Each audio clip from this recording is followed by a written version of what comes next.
Pendahuluan.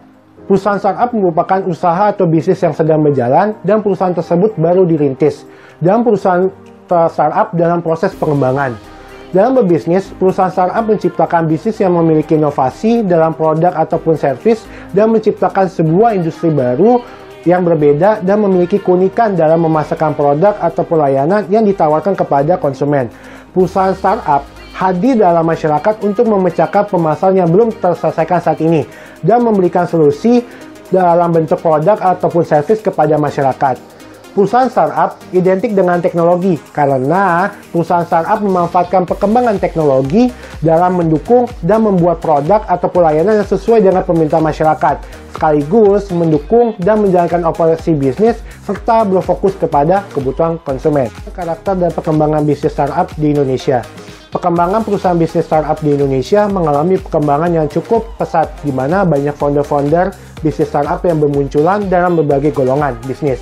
Di antaranya ada startup pencipta game, startup edukasi, dan startup perdagangan seperti e-commerce. Hal ini dapat terjadi karena adanya kebutuhan masyarakat dalam memanfaatkan teknologi dan koneksi internet, serta banyak pengguna internet di Indonesia. Masyarakat Indonesia cenderung membutuhkan aplikasi baik produk ataupun servis yang memudahkan masyarakat dalam beraktivitas sehari-hari. Hal ini menjadi potensi besar bagi founder-founder bisnis startup dalam berlomba-lomba dalam membuat aplikasi produk ataupun servis dalam memberikan pelayanan dan kemudahan konsumen melalui produk ataupun servis yang dihasilkan oleh perusahaan kepada konsumen.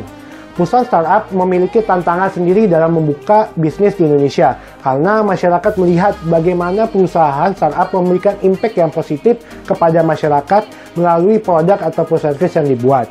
Karakteristik perusahaan bisnis startup di Indonesia yaitu ada usia perusahaan yang belum lama. Yang kedua, memiliki karyawan yang multitasking. Yang ketiga, karyawan yang dimiliki oleh perusahaan tidak banyak, lalu memanfaatkan teknologi dan website dalam berbisnis, serta memiliki infrastruktur digital. Faktor yang menjadi pendukung pesatnya perkembangan startup yaitu banyaknya pengguna smartphone dan kemudahan masyarakat untuk mengakses internet dimanapun dan kapanpun, membuat masyarakat menjadi lebih sering menggunakan internet. Karena mayoritas startup berbasis pada teknologi digital, membuat masyarakat memiliki ketertarikan pada digital platform atau e-commerce yang memberikan layanan yang lebih mudah dan cepat. Dan ditambah dengan banyaknya jumlah masyarakat di Indonesia, menurut APJI dari 264 juta penduduk, 171 juta diantaranya terhubung dengan jaringan internet sepanjang 2018. Dengan banyaknya pengguna internet yang ada, membuat perusahaan startup berlomba-lomba untuk memberikan pelayanan yang baik kepada setiap pelanggannya. Karena hal tersebut merupakan peluang untuk mengembangkan bisnis mereka agar dapat memperoleh keuntungan yang besar. Hal itu yang membuat Indonesia berada dalam 5 besar negara di dunia dengan jumlah startup terbanyak, totalnya 1.700 startup. Contoh startup yang sukses di Indonesia adalah Gojek. Gojek merupakan perusahaan teknologi asal Indonesia yang melayani angkutan via ojek online. Mengapa Gojek dikatakan startup yang sukses? Karena Gojek merupakan satu-satunya startup yang ada di Indonesia yang tingkat valuasinya mencapai 10 miliar dolar atau mencapai tingkatan dekakorn. Selama pandemi COVID-19 ini terjadi, kondisi ekonomi Indonesia sangat buruk. Banyak perusahaan-perusahaan yang melakukan PHK terhadap karyawan mereka sendiri. Dan banyak juga, entah itu perusahaan besar maupun kecil, harus menutup usaha mereka karena mereka tidak dapat penghasilan sama sekali. Nah, karena pandemi COVID-19 ini terjadi, startup-startup seperti Gojek harus melakukan adaptasi. Gojek yang selama PSBB tidak boleh mengangkut penumpang dan hanya boleh mengantarkan makanan atau melakukan gosen, setelah PSBB ini berakhir, mereka beradaptasi dengan cara driver mereka harus diwajibkan untuk menggunakan sarung tangan, masker, dan juga membawa hand sanitizer untuk penumpang mereka. Halo semuanya, di sini saya akan menjelaskan dampak kemajuan startup terhadap ekonomi negara. Di era yang penuh dengan kemajuan teknologi ini, tentunya akan lebih mudah bagi masyarakat semua dalam menggunakan internet sebagai media untuk berbagai hal. Salah satunya kemudahan dalam berbisnis.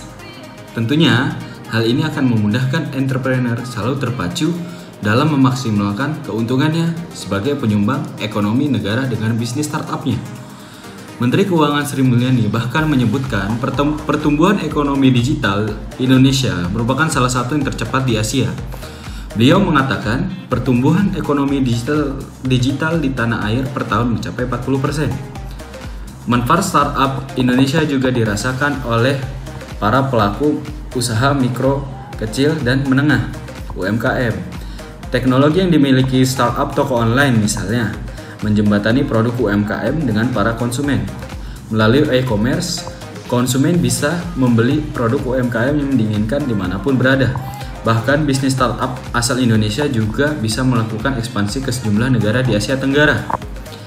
Pelayanan yang cepat dan bisnis yang transparansi serta serba cepat, tentunya hal ini membuat kehadiran perusahaan startup membawa pengaruh positif, di mana telah membuka lapangan pekerjaan yang besar di Indonesia.